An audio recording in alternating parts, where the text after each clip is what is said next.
Liam Collins is going to present this work.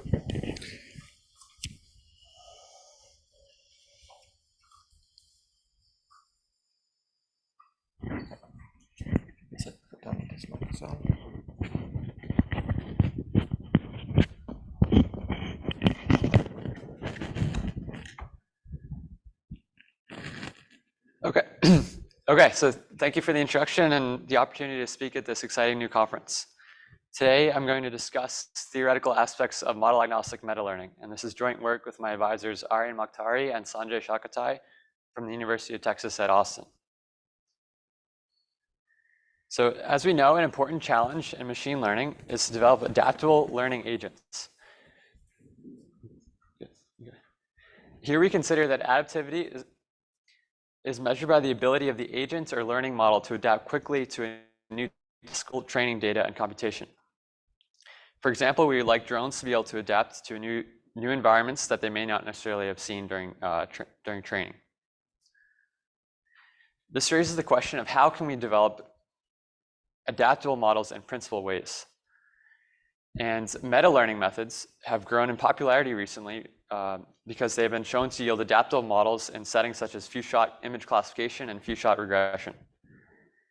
There are many meta-learning methods. In this work, we focus on one of the most popular methods, which is called model-agnostic meta-learning, and this is due to Finn et al. In 2017. To build intuition for MAML,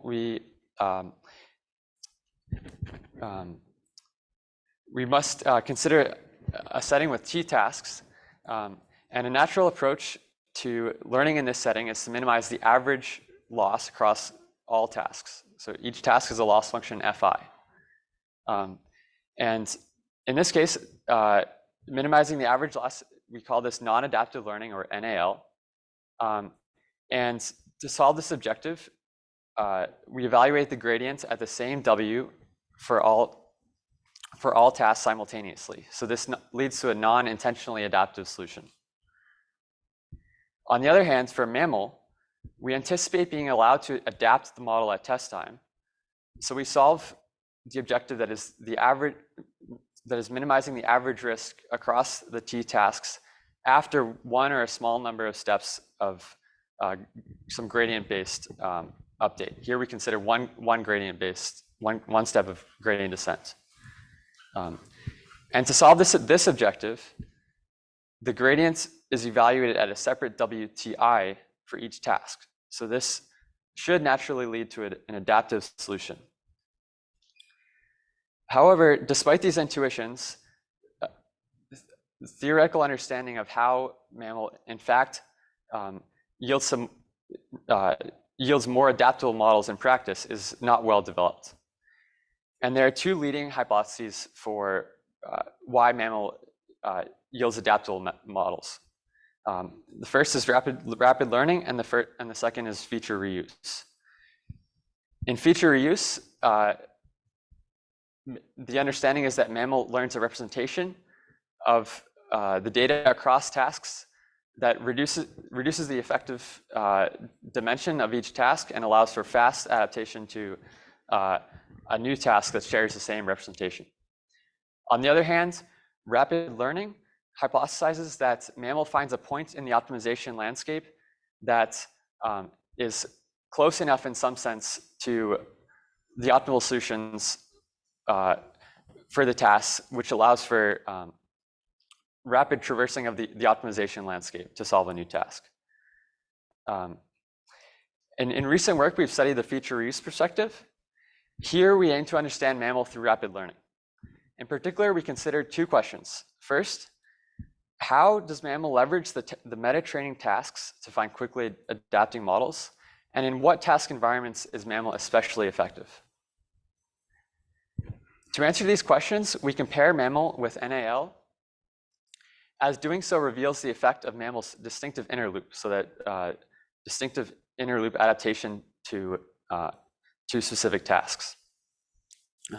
And it's important to study these questions because MAML is relatively complex compared to NAL, as it involves the computation of higher order derivatives. And to summarize our findings, we find that task hardness is critical to understand MAML success.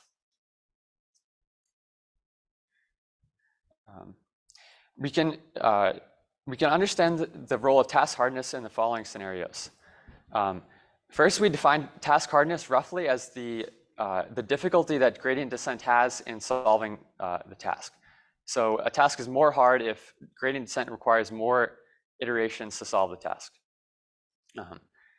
And we let WNAL star and WMAML star denote the optimal meta training solutions for NAL and MAML respectively. We consider environments with 3 tasks. First, in environment A, task 1 is very hard, and task 2 and 3 are very easy. Now, since MAML anticipates being able to adapt the model at test, MAML chooses a solution that's closer to the harder task. And this allows for fast adaptation at test time to the hard task and to the easy tasks as these can be solved easily. On the other hand, NAL does not, or minimizing the average loss across tasks, does not lead to does not lead to a solution that's close to the hard task optimal solution. So the performance of NAL on the hard task suffers, and MAML achieves gain in this setting. In contrast, if we consider an environment that has 3 tasks that have equal hardness, then the MAML and NAL solutions are the same. So MAML does not gain over NAL in this setting. So we can see how NAL, despite not being trained for adaptivity, can sometimes achieve a solution that is as adaptive as MAML. So to formalize these observations, we consider a distribution P over possibly infinite tasks I. So P is the task environment. And each task is a linear regression with data distribution mu I, such that the covariates xi are drawn from a multivariate Gaussian distribution with covariance sigma I and mean 0. And the labels are noisy observations of the inner product of xi with a ground truth regressor wi star. The loss for task I is the mean squared error on the population. And we can analogously define the empirical loss of M samples drawn from this distribution. And our meta-test evaluation metric is the excess risk after adaptation with M samples. So in our paper, we compute the population optimal MAML and NAL solutions in this setting, and as well as their excess risks. But in order to interpret these results, here we consider a simplified 2-task scenario in which the covariance matrix for each task is a scaled identity matrix with scaling rho E for the easy task and rho H for the hard task. Now, rho is the strong convexity parameter for each task's loss function, which means that the rate at which gradient descent solves each task improves with larger rho. So rho is a proxy for hardness in this scenario. The larger that rho is, the easier the task.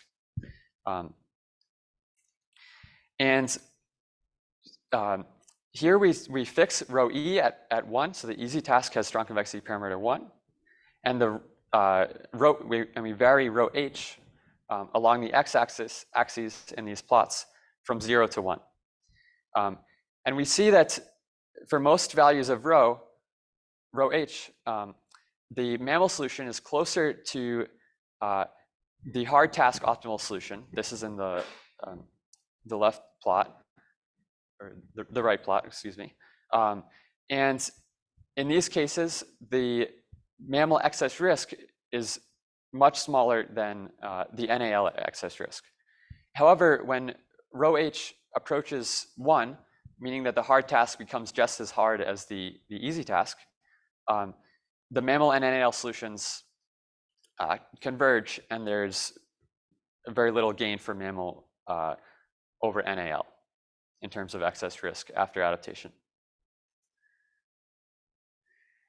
Now we consider environments that are mixtures of easy and hard tasks. And we let R be the distance between the means of the ground truth solutions for the easy and hard tasks. RH squared is the variance of the ground truth solutions for the hard tasks. So RH squared captures how spread the hard tasks are. And based on our previous observations, we make two predictions for this multitask or many task setting. First, in order for MAML to achieve large gain over NAL, the means of the easy and hard task optimal solutions must be far from each other. Otherwise, if they were the same, then both MAML and NAL would choose their meta training solutions would be the means of the mean of these two distributions. And secondly, the hard tasks must be closely packed, because if MAML is gaining over NAL because it initializes closer to the hard tasks, then it must, in order for this to happen, the hard task must be closely packed. Otherwise, MAML could not initialize close to all of the hard tasks simultaneously. And we notice in these simulated environments that indeed the largest gain for MAML over NAL is when the hard tasks are closely packed, meaning that RH squared is small, and capital R is large. And that is in the fourth image in this plot. Now we also run experiments on neural networks with few-shot image classification. Here we discuss our experiments on Omniglot. Now in this case, we do not have explicit knowledge of the curvature of the loss landscapes for each task. So we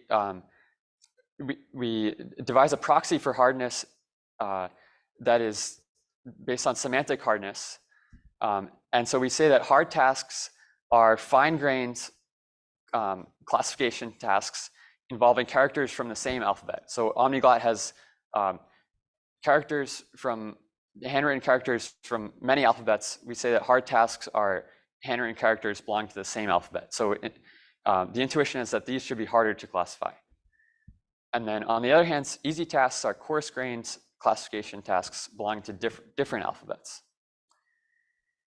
And we notice that MAML achieves largest gain when RH is small, meaning that the hard tasks are all drawn from the same alphabet rather than being drawn from different alphabets. Finally, we have some discussion. Recall that there are two perspectives on why MAML is effective: rapid learning and feature reuse. Our results explain why MAML can improve over NAL under the rapid learning perspective. But in recent work, we have also showed that when there exists a ground truth representation, MAML learns it in a linear setting, while NAL cannot. So we have shown how MAML can improve under NAL under both perspectives. And future work remains to understand how these insights may be synthesized and used to improve meta-learning algorithms. Thank you.